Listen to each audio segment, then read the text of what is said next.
తరతరాల మధ్య కుటుంబ బంధాలను భాష బలపరుస్తుందని కేంద్ర మంత్రి పెమ్మసాని చంద్రశేఖర్ అన్నారు.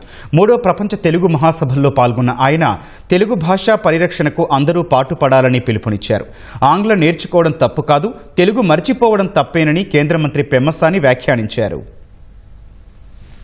కేవలం సంభాషణ మాధ్యమం మాత్రమే కాదు, శతాబ్దాలుగా ప్రతిధ్వనిస్తున్న మన పూర్వీకుల స్వరం, వేల సంవత్సరాలు పైగా సాహిత్య సాంప్రదాయాన్ని నింపుకున్న ఒక మహా సముద్రం.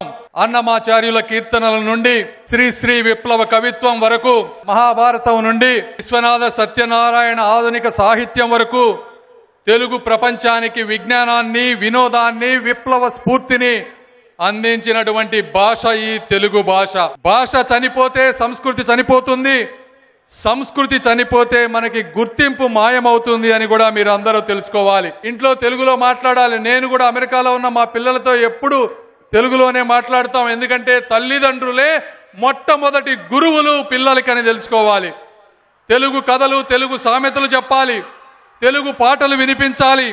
మన భాష విలువను, చరిత్రను, గొప్పదనాన్ని ప్రతి ఒక్కరికి తెలియజేయాలి.